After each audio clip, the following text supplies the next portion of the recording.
Mental, environmental and spiritual health.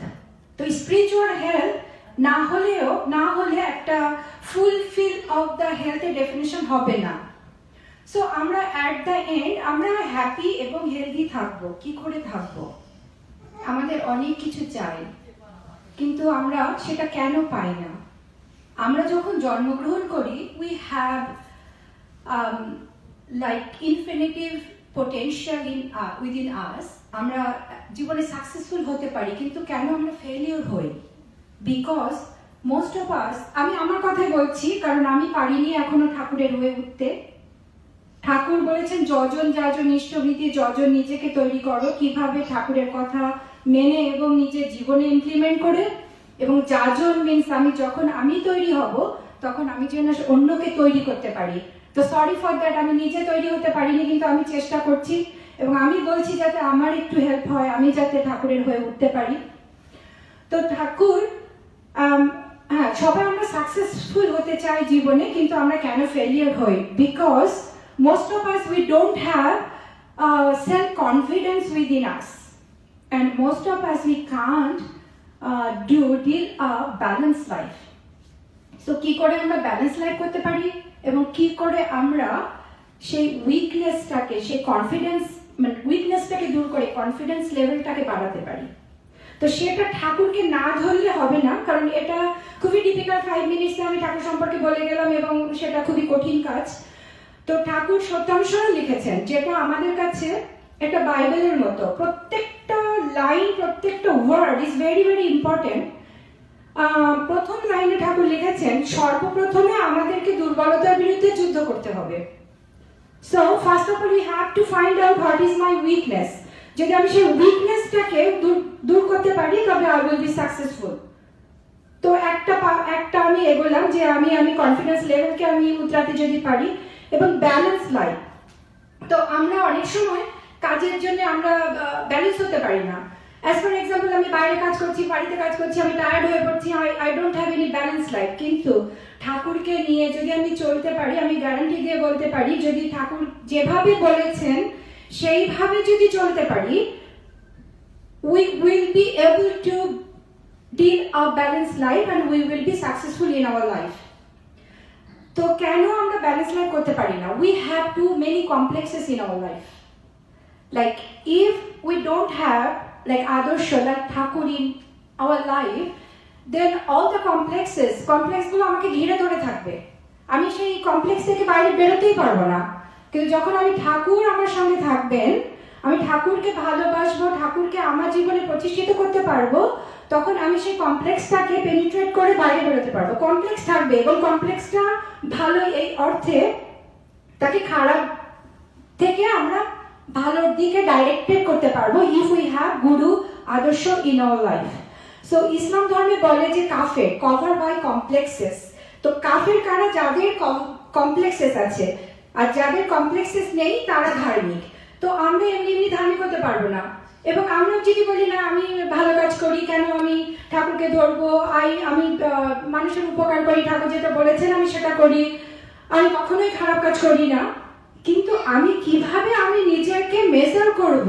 আমি কিভাবে বলছি আমি ভালো কাজ করি, কিভাবে বলছি আমি খারাপ কাজ করি না? What is the cut mark, what is the example, or what is bhalo, what is kharap? We don't know. Everything in the world is like relative. We don't have any benchmark or anything. If we see something in front of my eyes, then আমি বুঝতে পারবো যে না এটা ভালো কি খারাপ। But আমার মনে একটা মাইন্ডসেট আছে, একটা লাইন আছে বা মার্ক আছে, একটা ইউনিট আছে, যে সেটা দেখে আমি বুঝতে পারবো যে আমি ভালো, এইটা ভালো, এইটা খারাপ। তো আমরা যখন বাজারে, আমি গল্পটা আমাদের সৎসঙ্গে শুনেছি, যে যখন কিছু কিনতে চাই তখন আমরা যে মেজারমেন্ট দেখে এদিকে বেশি ওদিকে কম এভাবে বুঝি। তো আমরা সিম্পল একটা জিনিস যখন কিনতে চাই তখন সেটা আমরা মেজার করতে চাই, দাঁড়িপাল্লায় ব্যালেন্স করতে চাই। কিন্তু আমার জীবনের ব্যালেন্স আমি কি করে করব? আমার জীবনের ব্যালেন্স আমি তখনই করতে পারবো যখনই আমি আমার জীবনে একজন আদর্শ পাবো, আমি আদর্শের কথা মেনে চলবো, আমি আদর্শ কথা মেনে আমি আমার সেই কথাগুলো আমার জীবনে ইমপ্লিমেন্ট করতে পারবো। ঠাকুর সত্যানুসরণে বলেছেন যে সংকোচী দুঃখ আর প্রসারণী সুখ। তো সংকোচ মানে কি, যখন আমি আমি নিজেকে নিয়ে ভাবছি, সবসময় আমি। আর প্রসারণ মানে আমি যখন আমি থেকে বেরিয়ে যখন বাইরে যাচ্ছি, তখনই সেটাই হচ্ছে প্রকৃত সুখ। এবং প্রসারণ কখন হবে? when আমি আমার ভেতরে আমার সেই গুরুকে, সেই আদর্শকে প্রতিষ্ঠিত করে তাকে প্রকাশ করতে পারবো। তখন আমি থেকে বেরিয়ে বাইরে বেরোতে পারবো। What is the importance to come out from আমি কিন্তু নিজে এখানে বাঁচতে পারবো না একা। আমার সবাই লাগবে, আমার মা লাগবে, বাবা লাগবে, আমার পারিপার্শ্বিক লাগবে, আমার কাজের ক্ষেত্রে আমার কলিগস লাগবে, কিন্তু তাকে সবাইকে ভালো হতে হবে। আমি খারাপ কলিগসের সাথে কাজ করলে আমার মন ভালো থাকবে না, আমি নিজে আস্তে আস্তে খারাপ হয়ে যাব, আমার মেন্টালিটি সেই রকম ভাবে সেট হতে পারবে না। সো আমি সেইভাবে কিভাবে আমি তাদেরকে তৈরি করতে পারবো? যখন আমি নিজে ভালো হব এবং ভালোভাবে তৈরি হয়ে তাদেরকেও ভালো করতে পারবো, তখন আমার সুন্দর একটা এনভায়রনমেন্ট তৈরি হবে। কিন্তু ফার্স্ট অফ অল আমাকে আমার পরিবার তৈরি করতে হবে, আমার ফ্যামিলি তৈরি করতে হবে। আমার ফ্যামিলিতে যদি শান্তি না থাকে, সুখ না থাকে, আমি কখনোই আমার বাইরে আমি কারোর সঙ্গে সেই সুখটা শেয়ার করতে পারবো না এবং ভালো কাউকে করতে পারবো না। কিন্তু সেটা প্রতিদিনই চেষ্টা করতে হবে। এবং ঠাকুর হচ্ছে ঠোক্কর দিয়ে শেখান, আমরা মানুষ, আমরা সবাই ভুল করব, কিন্তু আমরা যদি প্রতিদিন মনে করি যে না আমি আজকে 100% ভুল করেছি, কালকে আমি 99% ভুল করবো, 1% ঠিক করবো, তবেই সম্ভব। চেষ্টা করতে হবে আমাদেরকে। ঠাকুর সত্যনারায়ণ স্বামী বলেছেন যে কোনো কিছু চেষ্টা করা সত্ত্বেও তুমি যদি বিফল মনোরথ হও, ছেড়ো না, ওই অম্লান চেষ্টাই তোমাকে মুক্তির দিকে নিয়ে যাবে। তো ঠাকুরের প্রত্যেকটা কথা, এই কথা আমার জীবনেও কিভাবে কাজে লেগেছে সেটা আমি এক্সপ্লেন করতে পারবো না। যে আমি একটা সময় চাকরি পাচ্ছিলাম না, আমি ভীষণ রকম হতাশ। শুধু ঠাকুরের ওই কথাটাই, তুমি চেষ্টা করে যাও, অম্লান চেষ্টায় তোমাকে মুক্তির দিকে নিয়ে যাবে, that only message help me to stand today. And like I didn't go to like any mental health conditions, like I had to see psychologists, that kind of situation I had that time. So this is all the Thakur's blessings. এবং আজকে আমি যদি মনে করি যে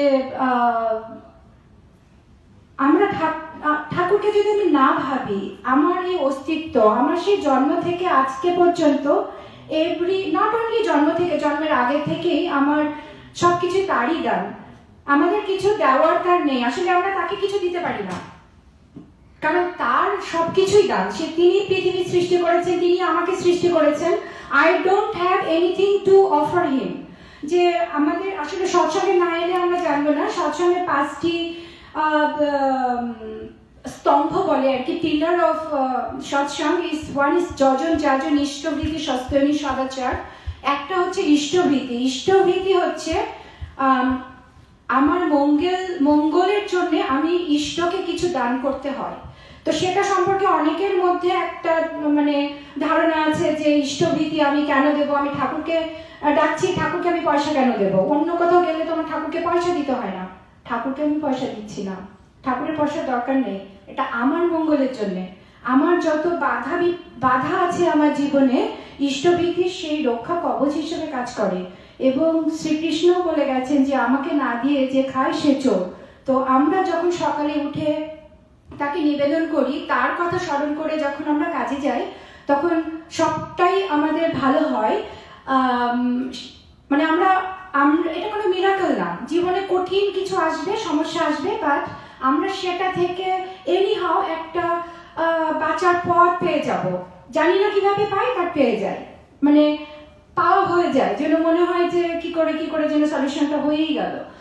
so এবং ঠাকুরের কথা আসলে বলে এভাবে শেষ করা যায় না, টাইম ইজ লিমিটেড। বাট আমি আরেকটা কথা বলতে চাই যে ঠাকুর বলেছেন যে ছোটবেলা থেকে আমাদেরকে তাকে ঠাকুরের সাথে যোগাযোগ করিয়ে দিতে হবে। তো আমাদের সবারই ধারণা এত ছোট বয়সে আমি কেন ঠাকুরের কথা তাকে বলতে যাবো, সে কিছু বোঝে না। বাট না, সেটা নয়। আমাদের ব্রেনটা যখন ছোট থাকে তখন সেটা হচ্ছে একটা কম্পিউটারের একটা মেমোরি কার্ডের, ফ্রেশ মেমোরি কার্ডের মতো। তাকে যেভাবে আমি পুট করব, ঠিক সেইভাবে সেই প্রকাশ পাবে। তো ঠাকুর বলেছেন আধো কথার সময় হতে করে করিয়ে যা শেখাবি সেইটি হবে মোক্ষম ছেলের, হিসাবে তার নাই পস্তাবি। সো একটা ওই যে মাটির জিনিসপত্র তৈরি করে যারা, যখন একটা অনেক সুন্দর সুন্দর জিনিস তৈরি করে, একটা আপেল তৈরি করলো বা এই ধরনের তৈরি করে সেটাকে মাটিতে মানে আগুনে পোড়ানোর পরে সেটা শক্ত হয়ে যায়। কিন্তু শক্ত হয়ে যাওয়ার পরে সে যদি মনে করে না এটা আপেলটা আমার পছন্দ হয় না, আমি ওটা দিয়ে আম তৈরি করব, সে নিশ্চয়ই পারবে না সেটা করতে। কখন করতে হবে? সে যখন নরম ছিল, সফট ছিল। তো আমাদেরকেও সেই যখন বাচ্চা যখন সফট থাকবে, ব্রেনটা যখন নরম থাকবে, তখনই তাকে শেখাতে হবে, তাকেই তার আদর্শের সাথে যুক্ত করতে হবে। কারণ আমি আজকে আমার ছেলেকে আমার কাছে রাখতে পারবো, সে একদিন বড় হবে, সে বাইরে যাবে, আমি তাকে খবরদারি করতে পারবো না, বাবা এটা করো না ওটা করো না, আমি এখন তাকে আটকে রাখতে পারবো। কিন্তু সে যখন বাইরে যাবে, তাকে যদি আমি এমন আদর্শের সাথে পরিচয় করিয়ে দিতে পারি যে তাকে সে ভালোবেসে, তাকে সে জীবনে প্রতিষ্ঠিত করতে পারবে, আমি চ্যালেঞ্জ করে বলতে পারি সে জীবনে ঠকবে না, সে মানুষের মতো মানুষ হবে। কিন্তু তাকে সেই আদর্শের কথা শুনে সেই আদর্শকে ইমপ্লিমেন্ট করতে হবে তার জীবনে। সে কখন পারবে? আমি যদি তাকে ধরিয়ে দেই ছোট বয়সে, তবেই হবে। তো আমি আর বেশি সময় নেব না। রবীন্দ্রনাথের সেই কথা, সীমার মাঝে অসীম তুমি বাজাও আপন সুর, আমার মাঝে তোমার প্রকাশ তাই এত মধুর। তো তাকে না ধরলে বোঝা যাবে না। এবং আমি তার দয়াতে মানে আজকে এখানে আছি, সেটা আমি যতদিন বেঁচে থাকবো ততদিনই আমাকে স্বীকার করতে হবে। ঠাকুর না থাকলে আমার এখানে আসা হতোই না। এবং সব থেকে বড় কথা, আজকে আমাকে ঠাকুর সম্পর্কে কোনো এক্সট্রা কোশ্চেন বা কোনো কিছু আমার মাথাতে আসেনি, কারণ আমার বাড়িতে আমার মা বাবা যেহেতু ঠাকুর ফ্যামিলি সস্তনী দীক্ষিত, সে কারণে আমার ওই জিনিসটা মাথাতে আসেনি, ওটা স্পন্টেনিয়াস হয়েছে। তো আমি সবার মঙ্গল কামনা করি, সবাই ঠাকুরের হয়ে উঠুন, চেষ্টা করুন এবং আমার জন্য সবাই আশীর্বাদ করবেন, আমি এর জন্য একটু একটু হয়ে ঠাকুরের হয়ে উঠতে পারি। জয় গুরু সবাইকে।